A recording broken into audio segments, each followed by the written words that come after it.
చెక్క, 1 స్పూన్ లవంగా, 2 స్పూన్స్ లవంగా, 1.5 స్పూన్ మిరియాలు, సాజీరా ఒక 2 స్పూన్, 2 స్పూన్స్ అంతా సాజీరా. చాలండి. దీంట్లో ఏంటంటే మెంతులు ఒక 3 స్పూన్స్, ఒక 5 స్పూన్స్ ధనియాలు, 5 స్పూన్స్ ఆవాలు. దీంట్లోనే మనము 5 స్పూన్స్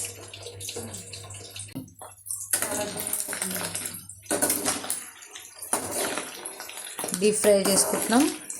ఫస్ట్ ఒకసారి ఉడికించి సైడ్కి పెట్టుకోవాలి. తర్వాత ఇట్లా అయ్యేంత వరకు డీప్ ఫ్రై చేసుకోవాలి. మెంతులు 1 స్పూన్, ఆవాలు 2 స్పూన్స్, ధనియాలు ఒక 5 స్పూన్స్, అట్లనే మనం ఇప్పటిదాకా చూసుకున్న మసాలా ఇవి అయిపోయినాయి. 5 స్పూన్స్ అల్లం వెల్లిగడ్డ ఇట్లా నూనెలో వేయించుకున్నాం. బాగా చిన్న అని అన్నది. అల్లము పచ్చివాసన పోయి ఉడిగింది. తర్వాత అల్లం వేసేసి ముక్కలు వేయించుకున్న ముక్కలు అల్లం చాలా వేయాలి. అల్లం మంచిగానే వేయాలి, ముక్కకు బాగా పట్టేటట్టు వేయాలి. మొత్తం ఇట్లా ఫుల్ అవ్వాలి, అల్లం ఇట్లా మిగిలిపోవాలి.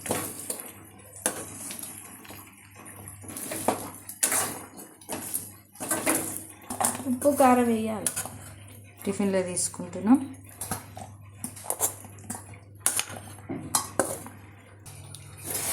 మరీ ఒకసారి కడాయి క్లీన్ చేసుకొని ఆయిల్ పోసుకుందాం.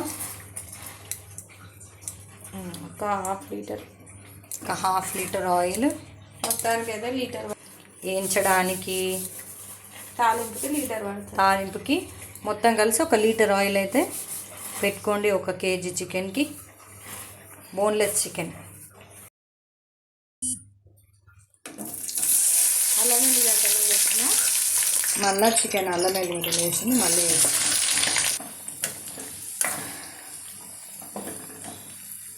ఆహా మంచి స్మెల్ వస్తుంది ఇట్లా వేయించుతుంటేనే. ఇంకా కారం వినేద్దాం. ఒక 4 గంటల కారం వేద్దాం.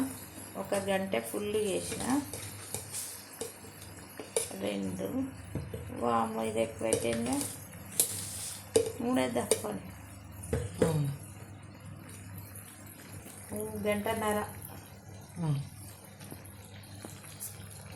1.5 మసాలా, 1 గంటడు ఉప్పు, 1 గంటడ బావాలి.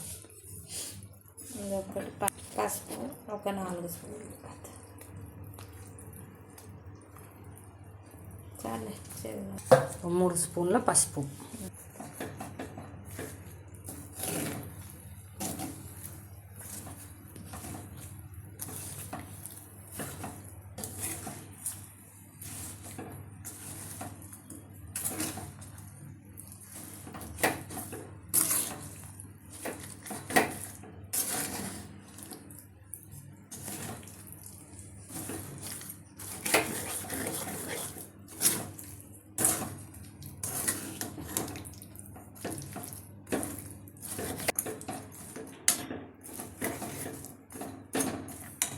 నిమ్మకాయ రసం పోదు.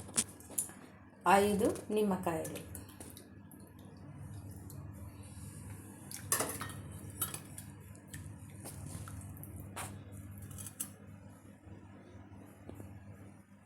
ఇప్పుడు పికిల్ రెడీ.